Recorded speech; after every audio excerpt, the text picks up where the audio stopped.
गोपियां रोने लगी। अक्रूर लेकर आया रथ, तो विलाप करके बोली, हे अक्रूर, तेरा नाम अक्रूर है, लेकिन तू बहुत ही क्रूर है, हमारे प्रियतम को लिए जा रहा है। रथ के आगे लेट गई, बिलक बिलक कर फूट फूट कर रोती हुई। बड़े मुश्किल से अलग किया श्री कृष्ण ने, बलराम ने। अरे भाई क्यों इतना रो रही हो, परसों ही तो आ जाएंगे। अरे कंस ने बुलाया है हमें भाई, युद्ध करने के लिए पहलवानों से। अरे दो चार हाथ चला आएंगे, आ जाते हैं परसों, अभी आते हैं। और बरसों बीत गए, इनके परसों पूरे नहीं हुए, और श्री कृष्ण के लिए कितनी रोई गोपियां। निश दिन बरसत नैन हमारे, सदा रहत पावस ऋतु हम पे, जब ते श्याम सिधारे,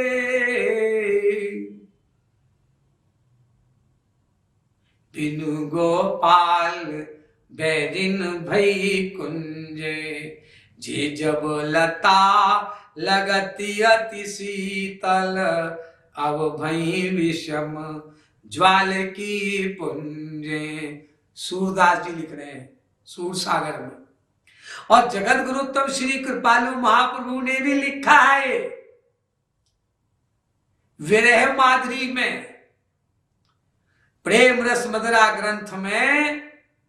कृष्ण माधुरी है, राधा माधुरी है, बाल लीला माधुरी है, कृष्ण बाल लीला माधुरी है, केवल लीला माधुरी है, प्रकीर्ण माधुरी है, रसिया माधुरी है, अनेक माधुरी है, मुरली माधुरी वगैरह, प्रेम माधुरी वगैरह। लेकिन विरह माधुरी में सबसे ज्यादा पद लिखे गए हैं विरह माधुरी। लगभग प्रेम रस मदरा का चौथाई, 1/4 लगभग केवल विरह माधुरी। आसपास 214 पद लिखे हैं 1000 पदों में विरह माधुरी के।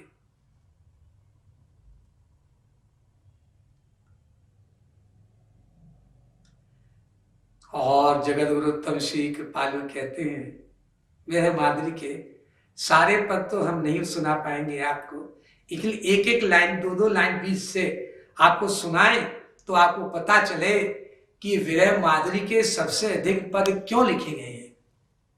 भयो सखी सो सुख आब सपनो।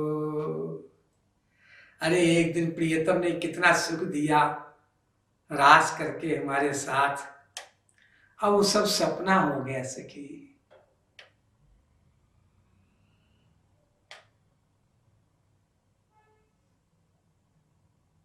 और अंतिम लाइन क्या कहते हैं जगत गुरु उत्तम श्री कृपालु महाप्रभु इस लाइन में, कह कृपालु यह विरह जान सखी, खरो प्रेम न पुनो,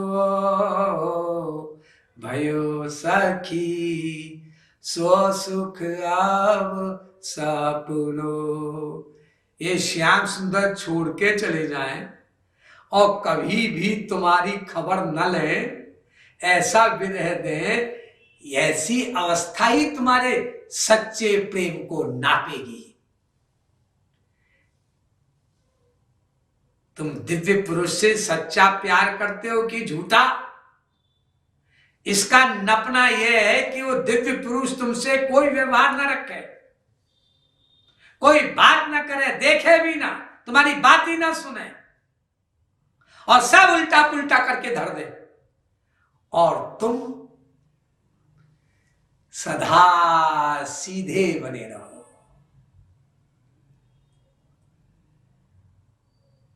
सदा सीधे बने रहो। गोपियां सदा सीधी बनी रही। गोपियों ने उद्धव को यह मैसेज दिया था, जो गोपियों को देने तो आए थे ज्ञान, ज्ञान अभिमानी थे ना, तो भगवान श्री कृष्ण ने उद्धव को गोपियों के पास भेजा कि तू अपना ज्ञान दिया, मिथ्या ज्ञान दिया, ज्ञान का अभिमान दिया, तो दिव्य प्रेम लिया, दिव्य प्रेम का ज्ञान लिया। असली ज्ञान क्या होता है दिव्य प्रेम का? उधो कहियो हरि समझाए, हम सब उन्हीं ना कबहू बिसरी हैं, वे चाहे बिसराए, उधो कहियो हरि समझाए।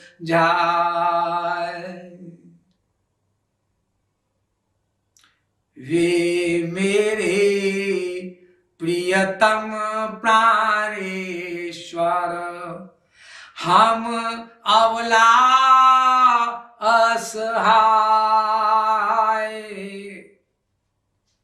हम तो भई सनातन चेरी, और वे चाहे ठुकराए, उधो कहियो हरि समझाए। इतने सारे विरह के पद हैं, लेकिन ये गाए नहीं जाते आजकल उतने अधिक जितने पहले गाए जाते थे। हो रसिया कत सुरति विसारी, हे प्रियतम तुम मुझको क्यों भूल गए? अरे वो किसको भूलेंगे भाई वो एक अत्यंत पापात्मा बड़े बड़े डकैत कातिलों को तो उनके हृदय में बैठ करके उनके आइडियाज नोट करते रहते, उनको नहीं भूलते। एक गोपी को कैसे भूलेंगे जी?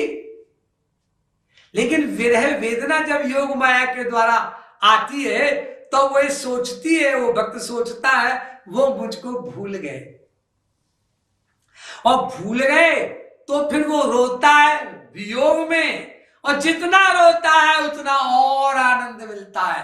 श्री कृष्ण के लिए रोने पर ध्यान दो, संसार के लिए नहीं। स्त्री पति बाप बेटे के लिए रोने पर और दुख मिलेगा। तो हो रसिया कत सुरति विसारी, लोक वेद कुल कानी आनी सब, और तजी आई पिय शरण तिहारी। मैंने लोग दुनिया का भी, समाज का भी कुछ भी चक्कर छोड़ दिया, वेद का चक्कर भी छोड़ दिया, अपने कुल परिवार उसका भी चक्कर छोड़ दिया, वो सब धर्म छोड़ दिए, केवल तुम्हारी शरण में आई और तुम मुझे भूल गए। तारे गिनत जात सब यामिनी, सारी रात तारे गिनते बीत जाती है, और पलक एक युग समलग भारी, ओ रसिया कस सुरति विसारी। अंत में क्या कहते हैं कि अब कृपाल मोह कहत जी माधव, कुबारी करी, कुबारी करी बारी निज उर धारी। तो ये सबसे अंतिम पद है विरह माधुरी का 214वां। तो श्याम सुंदर जैसे विरह देते हैं गोलोक में अपने उच्च कोटि के भक्तों को, यही रसिक संत के अंग अंग में समाये रहते हैं, रसिक महापुरुष के अंग में समाये रहते हैं। इसलिए वो अपने टॉप के भक्त को भी वियोग दिलवाते हैं, इसको वियोग दो।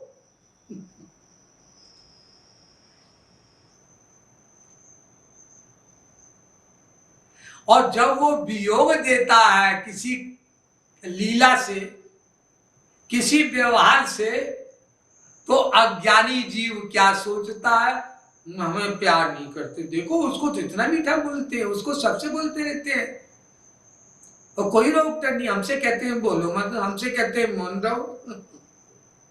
अरे तुमसे क्यों कहते हैं, उनसे भी कहते हैं, वो सबसे कहते हैं, लेकिन तुमको लगता है कि तुमसे ही कहते हैं। तो वियोग देना मतलब वियोग का मतलब व्यवहार करते करते कोई ऐसी बात कर देना, कोई ऐसी बात बोल देना जो उसको चुभ जाए, ऐसे समझो। तो चुभ जाए तो क्या होगा, वो थोड़ा सा उसका प्यार डगमगाएगा। डगमगाएगा मतलब प्रियतम थोड़ा सा उसके हृदय से आउट होगा, लेकिन फुट बुद्धि से संभालेगा, फिर इन करेगा, अंदर करेगा वो जीवात्मा रूपी भक्त। इसलिए भक्त यानी साधक महापुरुषों के द्वारा भी वियोग का व्यवहार ग्रहण करता है, और ये वियोग रसिक महापुरुष उसको देता है जिसको सबसे ज्यादा प्यार करता है। नहीं आना तो मेरे पास 1 महीने, 2 महीने, 4 महीने, 6 महीने, 10 महीने, 1 साल, 2 साल। हमारे एक बहुत प्यारे गुरु भाई हैं हमारे, ये जो वृंदावन का प्रेम मंदिर है और भक्ति मंदिर है, जिला प्रतापगढ़ का रंगीली महल वगैरह बरसाने में, इनको बनाने में उन्होंने बहुत सहयोग दिया, अपना तन मन धन जीवन प्राण सब खपा दिया। और हमारे जगत गुरु उत्तम श्री कृपालु महाप्रभु क्या कहते हैं, मत आना हमारे पास, 2 साल, 4 साल, 8 साल, 10 साल निकाल बाहर किया। तो अज्ञानी ना समझ भोले जीव कहेंगे, देखो साहब गड़बड़ तो रहे होंगे तभी तो निकाला।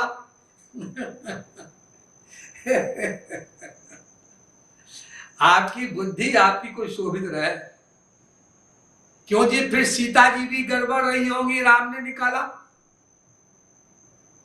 और आश्चर्य यह है कि सारे अयोध्या वासियों ने मान लिया, सच संसार के लोगों ने भी मान लिया एक धोबी के कहने से।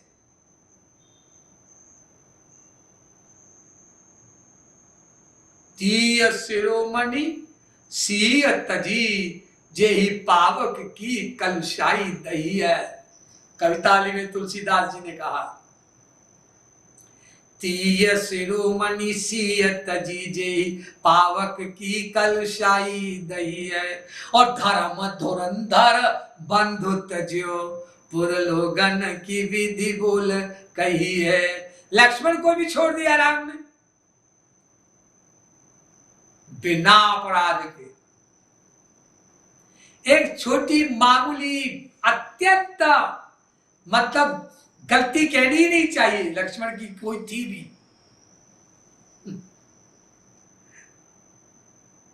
अरे यमराज मिलने आए थे राम से, राम ने कहा लक्ष्मण से, कोई प्राइवेट व्यक्ति मेरे से मिलने आया है, तुम गेट पर पहरा दो, कोई घुसने ना पाए जब तक मेरी टॉक खत्म ना हो जाए, मीटिंग खत्म ना हो जाए। अगर तुमने किसी को आने दिया तो तुम्हें मृत्यु दंड दिया जाएगा, फांसी दी जाएगी। और इतने में दुर्वासा आ गए। लक्ष्मण ने रोका, सर वेरी सॉरी सर, अभी आप वेट करिए, अभी परमिशन नहीं है मिलने के लिए, अब कुछ समय सर वेट कर लीजिए, फिर साहब से मिला देंगे हम आपको। क्या बोलता है बदतमीज कहीं का, राम का भाई है इसलिए बोलता है। मैं महात्मा और महात्मा के लिए कुछ भी करने की, कहीं घुसने की परमिशन की जरूरत पड़ती किसी से। लक्ष्मण, अगर तुमने इमीडिएटली मुझे अभी नहीं घुसने दिया तो सारी अयोध्या नगरी को जला करके भस्म कर दूंगा, श्राप दे दूंगा। और लक्ष्मण वाज इन डायलेमेटिकल क्रक्स, क्या करें?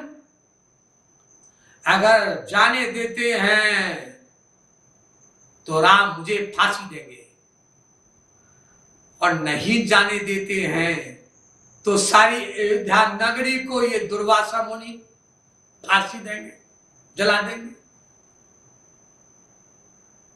अब दुर्वासा गुस्से भरी आंखों से लक्ष्मण को देखते हुए राम के कमरे में चले गए। अब राम ने देखा कि मैंने कहा था कोई घुसने न पाए, और लक्ष्मण ने कैसे घुसने दिया। यमराज भी चले गए, लेकिन दुर्वासा से पूछा कैसे आपने कष्ट किया माननीय मुनिवर।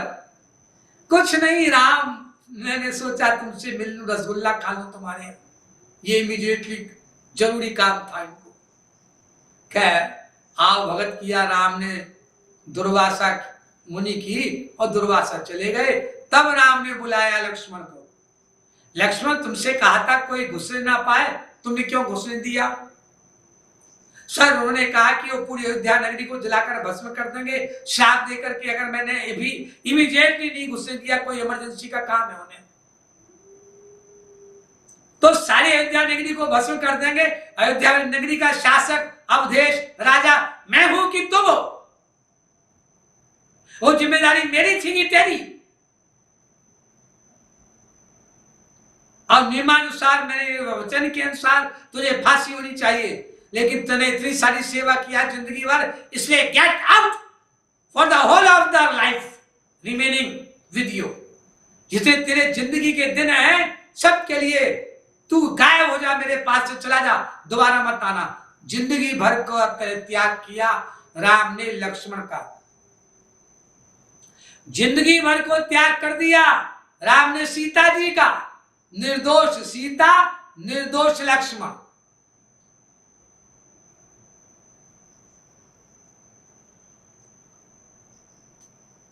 तो क्या वो राम के प्रिय नहीं थे? अरे किसी मंदिर में राम की अकेली मूर्ति मुश्किल से मिलेगी, राम के साथ लक्ष्मण भी, सीता भी। अयोध्या में बन रहा है अयोध्या का मंदिर, जाकर देख आइए, और बरेली में भी देख आइए, सब राम मंदिरों में वहां पर राम लक्ष्मण सीता है कि नहीं साथ साथ। इसलिए यह है प्रेम की अजब कहानी, ना समझे ज्ञानी ध्यानी। यह प्रेम की अजब कहानी, ना समझे ज्ञानी ध्यानी। अरे या को जाने ब्रज की नार, रटे जा राधे राधे राधे अलबेली सरकार, रटे जा राधे राधे। इसलिए महापुरुषों का भी व्यवहार अपने जन को, अपने साधक को ऊंचा उठाने के लिए होता है, आगे बढ़ाने के लिए होता है। कि देखो इसको जब मैं गोलोक भेजूंगा, वहां पर श्याम सुंदर फिर परीक्षा लेंगे इसकी, अपना गलत सलत व्यवहार करके या बेऊ देकर, तो ये गड़बड़ ना सोचने लग जाए वहां। इसलिए अभी लो यहीं पर परीक्षा। अपने खास प्रेमी की लेता है, जो उसका सबसे ज्यादा प्रिय होता है, रसिक महापुरुष का।